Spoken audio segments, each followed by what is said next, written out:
तो यहाँ पे जेईई मेंस 2025 का फर्स्ट अटेम्प्ट अपने एंड की ओर है ना। यहाँ पे टोटल जो है अभी 4 शिफ्ट्स यहाँ पे रह गई है।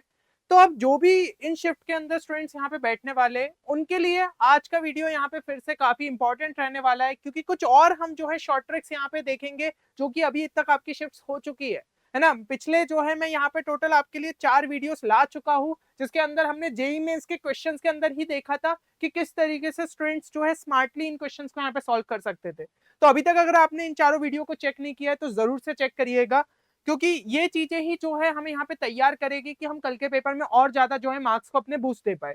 और देखिए आज का जो हमारा ये वीडियो है इसके अंदर हम 23 जनवरी शिफ्ट 2 के जो है मेमोरी बेस्ड क्वेश्चंस के अंदर देखेंगे कि किस तरीके से हम क्वेश्चंस को जल्दी यहाँ पे सॉल्व कर सकते थे। और कुछ क्वेश्चन में तो यहाँ पे सब्जेक्ट नॉलेज की भी उतनी ज्यादा जरूरत नहीं थी, क्लास 10 के भी अगर कॉन्सेप्ट आते थे तो भी जो है उस टाइप के आपसे क्वेश्चन यहाँ पे बन जाते।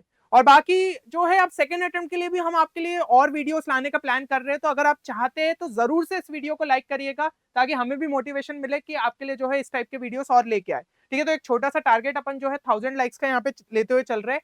और देखिए एक चीज जो कि मतलब अभी तक जिन शिफ्ट के स्टूडेंट्स का पेपर हो चुका है या फिर अभी जिनका होने वाला है, दोनों के लिए एक मेरी एडवाइस रहेगी, आपका पेपर जैसा भी गया हो ज्यादा आपको जो है स्ट्रेस लेने की जरूरत नहीं है। सेकंड अटेम्प्ट के लिए जो है एक बार अच्छे से जो है तैयारी यहाँ पे स्टार्ट करिए और एक स्ट्रॉन्ग बैकअप जो है अपना पकड़ लीजिए, ताकि जो है मान लीजिए जेईई मेंस में उतना अच्छा नहीं भी कर पाए तो कम से कम जो है एक अच्छे कॉलेज में आपको एडमिशन मिल सकता है। और उसके लिए जो है आप इन एग्जाम्स को यहाँ पे टारगेट करिए। बिटसेट हो गई, वीआईटी ट्रिपल ई हो गई, एमईटी हो गई, यूजी डबल ई हो गई, है ना। बिटसेट तो स्पेसिफिकली बहुत ही ज्यादा इंपॉर्टेंट एग्जाम हो जाती है, क्योंकि बिट्स पिलानी जैसा कॉलेज कोई भी नहीं छोड़ना चाहेगा। और अभी जो है हमारे रजिस्ट्रेशन भी यहाँ पे स्टार्ट हो गए। तो अगर आप जो है बिटसेट की प्रिपरेशन को यहाँ पे बूस्ट देना चाहते हो तो रिसेंटली हमने जो है बिटसेट आरएम बैच को लॉन्च किया है, जो कि बिटसियंस की टीम ने आपके लिए यहाँ पे तैयार किया है। तो आपने अगर अभी तक इसको चेक नहीं किया तो जरूर से चेक कर सकते हैं। कंप्लीट डिटेल्स जो है आपको यहाँ पे डिस्क्रिप्शन में देखने को मिल जाएगी। फिर भी कोई क्वेरी है तो गिवन नंबर पे आप हमारी टीम को यहाँ पे कॉन्टेक्ट भी कर सकते हो। अब यहाँ पे अगर हम जो है क्वेश्चन देखें तो ये क्वेश्चन आपका जो है पूछा जा चुका है, an ideal gas undergoes following process from A B C D E, है ना। ए से बी गया, फिर बी से सी, सी से डी, डी टू ई। तो वर्क डन यहाँ पे बताना है। यार ये क्वेश्चन जो है ना, पता है आप मतलब बिना पेन उठाए भी सॉल्व कर सकते थे। यहाँ पे ध्यान से देखते भाई, वॉल्यूम जो है आपका यहाँ पे एक्सपेंशन हुआ है, तो इससे हमें सीधे सीधे समझ में आ रहा है कि वर्क डन यहाँ पे जो है पॉजिटिव रहेगा। फिर यहाँ पे तो वॉल्यूम कांस्टेंट है तो 0, और यहाँ पे जो है ना आपका इतना अगर हम देखें एरिया अंडर द कर्व भी तो जो है हमें यहाँ पे वर्क डन देता है ना। और वैसे भी थोड़ा सा ये समझ में आ रहा है P naught V naught P naught V naught P naught V naught, तो कहीं ना कहीं प्रोडक्ट हो रहा है, मतलब कि एरिया ही जो है उसके थ्रू ही हमारे यहाँ पे वर्क निकला होगा।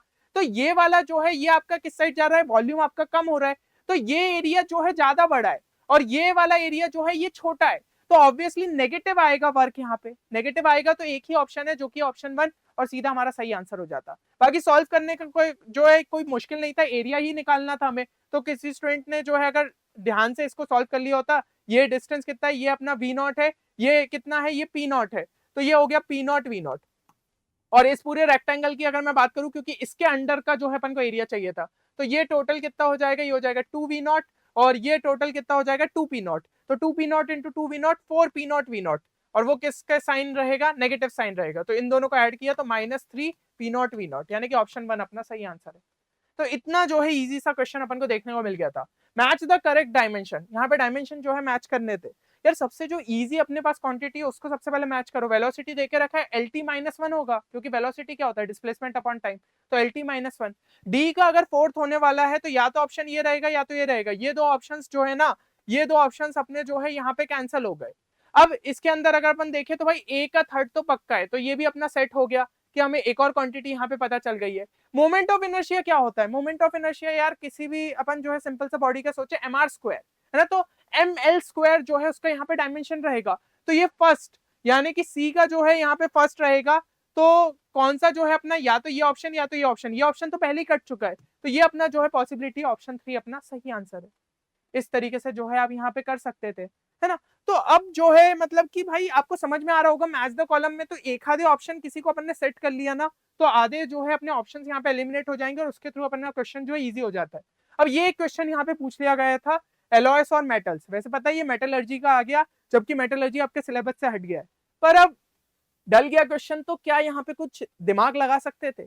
ऐसे बहुत ही मतलब ना जनरल सा क्वेश्चन था ये, मतलब आपको जो है यहाँ पे स्टेनलेस स्टील देके रखा है।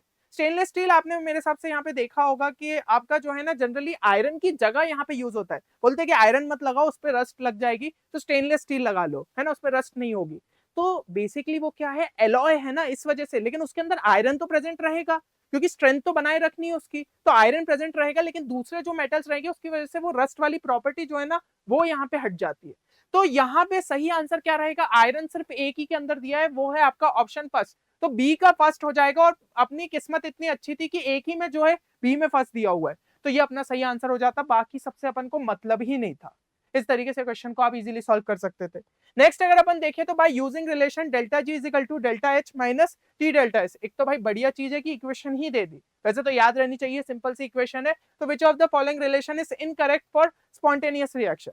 अब इसके अंदर ना ऑड वन आउट वाली टेक्निक आप यहाँ पे अप्लाई कर सकते थे अगर आपको ज्यादा नहीं पता है स्पॉन्टेनियस रिएक्शन की कंडीशन क्या होती है। अच्छा, डेल्टा एस एंट्रोपी तो मेरे हिसाब से पता होगा, और थोड़ा एंथैल्पी पता होगा, गिब्स फ्री एनर्जी पता होगा। अगर पता है तो ये क्वेश्चन तो बहुत ही सिंपल था, नहीं भी पता है तो एंट्रोपी मतलब ये तो पता है कि रैंडमनेस होता है, बेसिक सी लाइन है एनसीईआरटी की, है ना, रैंडमनेस होता है। तो अगर हम चाहते हैं कि हमारी रिएक्शन स्पॉन्टेनियस हो तो कहीं ना कहीं एंट्रोपी बढ़नी चाहिए, एंट्रोपी बढ़नी चाहिए। अब देखना यहाँ पे मजा, delta G is equal to delta H minus T delta S, ठीक है, ये अपने पास है। पहली कंडीशन क्या दी है, ये पॉजिटिव, ये भी पॉजिटिव, ये पॉजिटिव और ये भी पॉजिटिव। अब पॉजिटिव इंटू नेगेटिव समथिंग होगा तो ये क्या होगा, नेगेटिव हो जाएगा, और ये पॉजिटिव, नेगेटिव प्लस पॉजिटिव अब क्या देगा, कुछ भी हो सकता है, जो क्वांटिटी बड़ी रहेगी उस हिसाब से साइन डिसाइड होगा, तो इस पे अपन कुछ भी अभी साइन के बारे में कमेंट नहीं कर सकते, है ना, तो इसको एक काम करो, क्वेश्चन मार्क छोड़ दो। फिर delta H greater than zero, delta S less than zero, ये जो है ग्रेटर देन जीरो बोल दिया, ये less than zero, negative into negative positive, और ये भी पॉजिटिव है, तो ये ओवरऑल क्या हो गया, पॉजिटिव हो गया। फिर delta H less than zero, delta S greater than zero, ये जो है अपना लेस देन जीरो हुआ, और ये greater than zero, positive into negative अपना नेगेटिव हो गया, और ये जो है अपना नेगेटिव, तो ओवरऑल ये क्या हो गई, क्वांटिटी नेगेटिव हो गई। फिर ये लेस देन जीरो, ये लेस देन जीरो, ये लेस देन जीरो, ये भी less than zero, negative into negative positive, positive plus negative, अब ये भी कुछ भी हो सकता है, जो क्वांटिटी बढ़ी रही, पॉजिटिव बढ़ी रही तो पॉजिटिव आ जाएगा, नेगेटिव बढ़ी रही तो नेगेटिव आ जाएगा, तो इसको भी क्वेश्चन मार्क छोड़ दो। अब यहाँ पे क्वेश्चन मार्क और क्वेश्चन मार्क, तो भाई यहाँ पे चीजें जो है किसी के हिसाब से बदल सकती है, तो ये तो समझ में आ रहा है कि ये आंसर नहीं है, ये तो समझ में आ रहा है कि ये आंसर नहीं है, क्योंकि या तो ऐसा कुछ अपना जो है कंडीशन होगी स्पॉन्टेनियस की कि डेल्टा जी पॉजिटिव हो जाए या नेगेटिव हो जाए, उसका साइन ही डिसाइड नहीं हो पा रहा, तो वो तो पक्का आंसर्स नहीं हो सकते, मतलब कि फर्स्ट और फोर को अपन एलिमिनेट कर दो। ये ऑड वन आउट वाली टेक्निक है जो कि मैंने क्वेश्चंस में आपका अप्लाई भी करवाया है ना, तो या तो पॉजिटिव या नेगेटिव। अब वैसे खुद सोच के देखो, अभी मैंने यही चीज बोली थी कि रैंडमनेस तो होना ही चाहिए, तो डेल्टा एस पॉजिटिव इसके अंदर दिया है, इसके अंदर दिया है, तो गिव्स फ्री एनर्जी जो है ना वो अपनी यहाँ पे जब नेगेटिव रहेगी तो वो स्पॉन्टेनियस रिएक्शन होती है। पर इन्होंने बोला था इनकरेक्ट कौन सा है, करेक्ट नहीं पूछा है, इनकरेक्ट पूछा है, तो ऑप्शन टू जो है वो अपना यहाँ पे सही आंसर रहेगा। अब इन दोनों के अंदर पता है क्या होता, इसमें टेम्परेचर पे चीजें डिसाइड होती कि भाई साइन जैसा दिया है, अपन इस क्वांटिटी को चाहते कि जो हमारा ओवरऑल है वो नेगेटिव आए, डेल्टा जी जब लेस देन जीरो रहता है ना तब हमारी स्पॉन्टेनियस रिएक्शन, तो उस हिसाब से जो है अपन टेम्परेचर ज्यादा या फिर कम रखते। तो मेरे हिसाब से ये चीज क्लियर हो गई होगी। इस टाइप का क्वेश्चन फिर से रिपीट हो सकता है, बहुत ही मतलब पूछे जाने वाला क्वेश्चन है। अच्छा, which one of the following plots represent zero order reaction, zero order, first order, second order, इनका बेसिक सी चीजें आपको पता रहनी चाहिए, ठीक है ना, कि भाई रेट जो है किस तरीके से यहाँ पे आपका जो है डिपेंड कर रहा है कंसंट्रेशन पे, सिंपल सा ये मतलब है। अब जीरो ऑर्डर बोल दिया, ऑर्डर का मतलब क्या होता है, पावर, तो कहीं ना कहीं आपके दिमाग में ये चीज आनी चाहिए कि भाई कंसंट्रेशन की पावर ही हो सकता है जीरो है, मतलब उस पर डिपेंड ही नहीं कर रहा, उस पर डिपेंड नहीं कर रहा, तो कंसंट्रेशन कितना भी चेंज करो हमारा रेट एक कांस्टेंट ही रहेगा, तो ऑप्शन वन सही आंसर है। कॉमन सेंस का क्वेश्चन था ये, सही बता रहा हूँ, इतना ज्यादा कुछ नहीं भी पता होता ना, कॉमन सेंस के बेसिस पे इस क्वेश्चन को सॉल्व कर देते। अगला देखिए, मैच द फॉलोइंग, फिर से मैं कहूंगा कि अगर आपको ओजोनोलिसिस के बारे में यहाँ पे नहीं पता है ना, कि ऑक्सीडेटिव ओजोनोलिसिस किस तरीके से किया जाता है, ध्यान से बस ऑप्शंस को देख लेना। एक चीज सोच के देखो, इस टाइप का जो है आपका डबल ऐसी रिंग जो है, मतलब जिसके अंदर ये इस टाइप से आपके जो है 6 एज वाली रिंग, अगर अपन कहे कि भाई यहाँ पे 6 जो है आपके कॉर्नर है, तो वो सिर्फ एक यही वाली दिख रही है, और यहाँ पे क्या है समझ में आ रहा है ये फिगर को कि ये डबल बॉन्ड जहां जहां पे ब्रेक हो रहे हैं ना उसके बाद ये रिंग जो है खुल जा रही है, क्लियरली यहाँ पे अपन को दिख रहा होगा, डबल रिंग जो है यहाँ पे जहां जहां पे ब्रेक हुए ना वहां पे रिंग खुल जा रही है, क्योंकि सब में रिंग खुली, बस इसमें रिंग नहीं खुली, क्योंकि बीच का बॉन्ड अगर ब्रेक भी हुआ तो रिंग नहीं खुलेगी, यानी कि ये तो पक्का जो है यही होने वाला है। हमें नहीं पता तो ओजोनोलिसिस करता क्या है, लेकिन अपन को अपने आप प्रोडक्ट देख के समझ में आया कि रिंग सब में ही खुल रही है, तो कहीं ना कहीं वो यही काम करता होगा, डबल बॉन्ड को ब्रेक कर रहा है। तो अब अपने को डी का जो है फोर्थ क्लियर हो गया, कौन कौन से ऑप्शन है, या तो ये सही हो सकता है या तो ये सही हो सकता है, मतलब ये गलत और ये गलत है। अब इसके अंदर एक और चीज अपने को यहाँ पे पता चल गई कि सी का तो थर्ड जो है दोनों में ही है, तो वो भी पक्का हो गया है, तो सी का थर्ड है। अब ए बी का जो है फर्स्ट या सेकंड में से यहाँ पे हो सकता है। फिर से ध्यान से देखना, अब यहाँ पे तो यार क्लियरली दिख रहा है कि यहाँ पे ये बॉन्ड ब्रेक हुआ और इधर पे एक ये जो है बॉन्ड ब्रेक अपन को देखने को मिल रहा है, फिर यहाँ पे बॉन्ड ब्रेक हुआ और यहाँ पे भी जो है अपने को इस तरीके से ब्रेक देखने को मिल रहा है, तो सीधा सीधा आंसर यही होगा। इसका भी देखो यहाँ पे ब्रेक हुआ है और इधर पे जो है बॉन्ड अपना यहाँ पे गायब हो गया, इधर पे जो है ब्रेक हुआ, बीच का जो है अपना इस तरीके से टूट गया, तो सीधी सी बात है ये इसका होगा। तो ए का फर्स्ट और बी का सेकंड, ए का फर्स्ट बी का सेकंड, ऑप्शन 2 जो है सही आंसर है।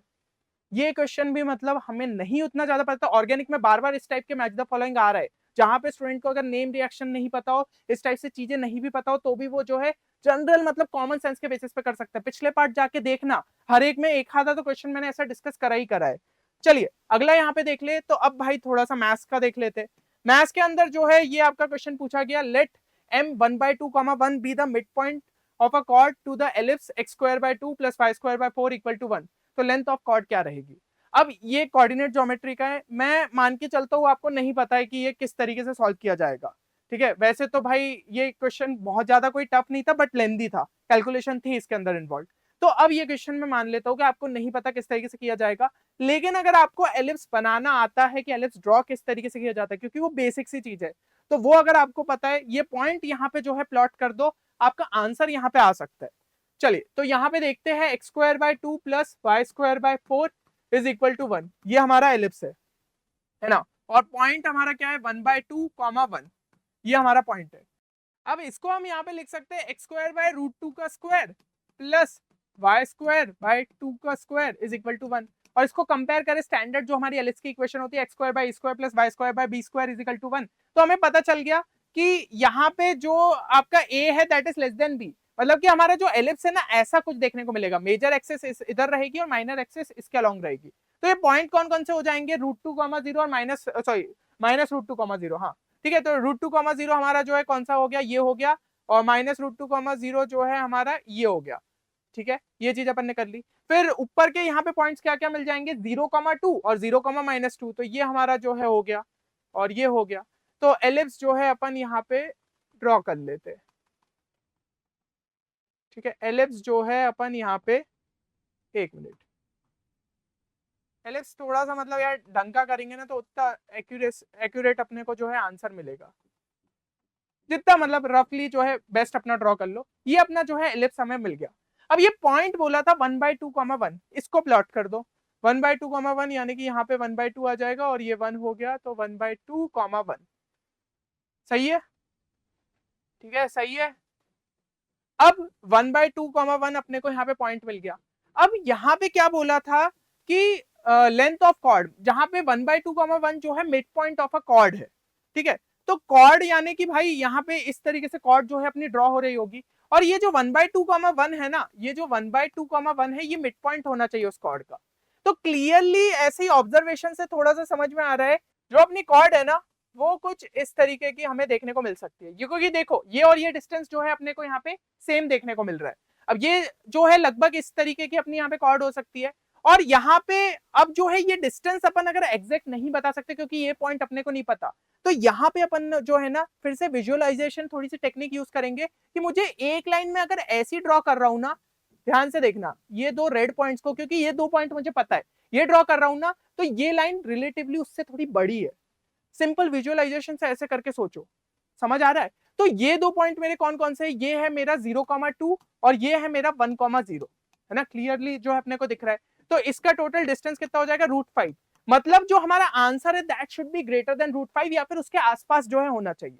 तो √5 या फिर जो है उसके आसपास यहाँ पे होना चाहिए। ऑप्शंस को यहाँ पे चेक कर लो, ये क्या वैल्यू है 2/3 √5, ठीक है 2/3 √5 यानी कि 0.67 इंटू √5, तो ये तो अपने को उसके आसपास नहीं दिख रहे। √5/3 यानी कि ये भी जो है डिवाइड हो रहा है। फिर इसको जो है चेक करो, √5 इंटू 2 डिवाइडेड बाई √3 है ये, और ये √3 कितना होता है 1.73, तो ये 1.73 2 को डिवाइड बाय 1.73 करेंगे तो ये 1 से थोड़ी बड़ी वैल्यू, यानी कि ये ग्रेटर देन √5 वाली वैल्यू मिल रही है। तो यही अपना जो है मोस्ट प्रोबेबली सही आंसर है। फिर भी इसको चेक कर लो, तो ये √5 डिवाइड बाय 2, तो आधा ही हो रहा है, तो ये भी अपना सही आंसर नहीं हो सकता, ये भी नहीं हो सकता, ये भी नहीं हो सकता। ऑप्शन 3 अपना जो है सही आंसर रहेगा। कंप्लीट जो है अपन ने विजुअलाइजेशन टेक्निक को यहाँ पे यूज किया कि फिगर को प्लॉट किया और समझा कि कौन सा सही आंसर हो सकता है। थोड़ा सा अप्रोक्सीमेशन लेना पड़ता है बट आंसर तक अपन पहुंच जाते हैं इस टाइप के केसेस में। तो 2D के जो क्वेश्चन है ना, अगर उसमें फिगर अपना ड्रॉ हो जाए तो बहुत सारी चीजें अपने को यहाँ पे पता चल सकती है। अच्छा नेक्स्ट क्वेश्चन, ये क्वेश्चन आप यकीन मानिए अभी जो बची हुई शिफ्ट है ना, टोटल 4 शिफ्ट, उसमें से 2 या 3 शिफ्ट में पक्का आएगा। अभी इसमें जैसे कि नो सॉल्यूशन दिया है, उसमें आ सकता है इनफाइनाइट सॉल्यूशन, यूनिक सॉल्यूशन वाला केस। तो सबके लिए जो है ना मैं एक शॉर्टकट यहाँ पे मेथड सिखा दे रहा हूँ आपको। डिटर्मिनेंट मेथड से नहीं जाना, मत जाइए। मैट्रिसेस मेथड से नहीं जाना, मत जाइए। जो अपन ने प्राइमरी क्लासेस शायद 10th में पढ़ते थे अपन, वो मेथड मैं आपको यहाँ पे बता रहा हूँ। X plus y plus z equal to 6, x plus 2y plus 5z equal to 9, और ये अपनी तीसरी इक्वेशन दी है। 3 इक्वेशन 3 वेरिएबल दी है, हम इसको कन्वर्ट कर लेते हैं 2 इक्वेशन 2 वेरिएबल, क्योंकि ये चीज अपन जो है यहाँ पे प्राइमरी क्लासेस में डील कर चुके। अच्छा ये कैसे कर पाऊंगा मैं, किसी भी एक वेरिएबल को अपन को एलिमिनेट करना है, तो इन दोनों इक्वेशन में जो है इसको ये सेकंड मान लू, इसको फर्स्ट मान लू, तो 2 - 1 कर दो, तो x x cancel, 2y - y कितना आ गया y। ठीक है, यहाँ पे मैं क्या कर रहा हूँ 2 - 1 कर रहा हूँ, तो ये y आ गया। 5z - z कितना हो गया 4z, और 9 - 6 हमारा कितना हो गया 3 हो गया। अब यहाँ पे क्या करता हूँ, ये थर्ड इक्वेशन है तो अब मैं 3 - 2 कर देता हूँ, फिर से जो है अपना x कैंसिल हो जाएगा, तो यहाँ पे कितना आ गया 3y plus lambda -5 into Z is equal to mu -9। 2 equation मिल गई और 2 वेरिएबल ही बचे, y और z ही बचे। समझ में आ रही है चीज। और जब 2 इक्वेशन 2 वेरिएबल बचे हैं और अपने ये जो केसेस होते, तो नो सॉल्यूशन अपना कब रहता है, ध्यान सोचने की कोशिश करो। प्राइमरी क्लासेस में अपन ने किस तरीके से देखा था यार, सिंपल सा जो है लॉजिक समझो। a1x plus b2y is equal to, sorry b2y नहीं, आपका b1y is equal to c1। एक इक्वेशन ये लिखिए, एक इक्वेशन ये लिखिए, a2x plus b2y is equal to c2, ये आपकी दूसरी इक्वेशन लिखिए। तो नो सॉल्यूशन हमें कब मिलेगा, जब ये डिवाइड बाय ये इक्वल टू ये डिवाइड बाय ये हो जाए, a1 by a2 is equal to b1 by b2 हो जाए, but that is not equal to c1 by c2। तो इस केस में ये क्या हो जाएगा, दोनों लाइंस पैरेलल हो जाएगी, क्योंकि स्लोप तो आपको दिख रहा है कि यहाँ पे सेम आ रहा है, ठीक है, लेकिन यहाँ पे कॉन्स्टेंट्स डिफरेंट है, तो ये दोनों लाइन पैरेलल हो गई। जब कहीं मीट ही नहीं करेंगे तो सॉल्यूशन मिलेगा कैसे। अच्छा अब इनफाइनाइट सॉल्यूशन के लिए यहाँ पे क्या केस आ जाएगा, इनफाइनाइट के लिए ये आ जाएगा कि a1 by a2 should be equal to b1 by b2 should be equal to c1 by c2। ऐसा क्यों, उससे क्या होगा, जब एक प्रॉपर रेशियो में ही होगा ये सब, तो यानी कि दोनों ही लाइन इक्वल है, दोनों ही लाइन मतलब एक दूसरे के ऊपर जो है यहाँ पे कोइंसिडेंट है, तो इनफाइनाइट सॉल्यूशन मिलेंगे, क्योंकि हर एक पॉइंट जो है एक दूसरे पे लाई कर रहा है। तीसरा यूनिक सॉल्यूशन यहाँ पे पूछा जाता है। यूनिक के केस में क्या हो जाएगा, उसमें हो जाएगा बस कि a1 by a2 should not be equal to b1 by b2। भाई अपने को ये रेशियो वाला चीजें सेम होने ही नहीं देना है, बस ये कर दिया तो यूनिक सॉल्यूशन मिल जाएगा। ये 3 केसेस याद रख लेना, इस टाइप के क्वेश्चन बहुत आराम से यहाँ पे निपटा दोगे। अच्छा अब भाई अपन जो है बचे हुए पे तो आते, आंसर नहीं निकला था अपना, नो सॉल्यूशन तक अपन को पहुंचना है। नो सॉल्यूशन के लिए ये केस अपन को समझ में आ रहा है, तो लिख दो यहाँ पे जो है, ऊपर लिख रहा हूं मैं, ठीक है, यहाँ पे हमारा क्या हो रहा है 1/3 इज इक्वल टू, यहाँ पे हो जा रहा है 4/λ-5, ठीक है, that is not equal to 3 divided by mu -9, ठीक है ना। अब इतने को ही सॉल्व कर लो, तो लैम्डा मेरा जो है कितना आ गया 17 आ गया, इतने पार्ट को ही मैंने सॉल्व किया, लैम्डा इक्वल टू 17 आ गया, और इसको अगर इक्वेट करता हूं तो ये मेरा क्या आ जाएगा म्यू नॉट इक्वल टू 18। तो लैम्डा 17 हो और म्यू जो है नॉट इक्वल टू 18 हो जाए, तो उस केस में नो सॉल्यूशन। पर इन्होंने क्या पूछा था, लैम्डा की वैल्यू पूछी थी, तो 17 अपना जो है सही आंसर हो जाएगा, ठीक है। न्यूमेरिक टाइप क्वेश्चन में आया था, नहीं भी थे ऑप्शंस, फिर भी अपन ने जो है उसको सही कर लिया। तो मेरे हिसाब से चीजें क्लियर हो गई होगी, और मैं फिर से आपको बोल रहा हूँ कि इस टाइप का क्वेश्चन पूछा जाएगा, आपको डिटर्मिनेंट मेथड और मैट्रिसेस के मेथड में नहीं फंसना, तो ये सिंपल सी टेक्निक यहाँ पे अप्लाई कर सकते हो। और फिर से अगर आप जो है सिमिलर शॉर्ट ट्रिक्स और चाहते हैं सेकंड अटेम्प्ट के लिए, तो हम जरूर से आपके लिए अपलोड करेंगे, बस वीडियो को लाइक करिएगा जरूर, एंड अपने दोस्तों के साथ भी इसे जरूर शेयर करिए। चलिए, तो उम्मीद करता हूँ वीडियो आप सभी के लिए बेनिफिशियल साबित होगा। मिलते हैं नेक्स्ट वीडियो में, तब तक के लिए take care and good bye.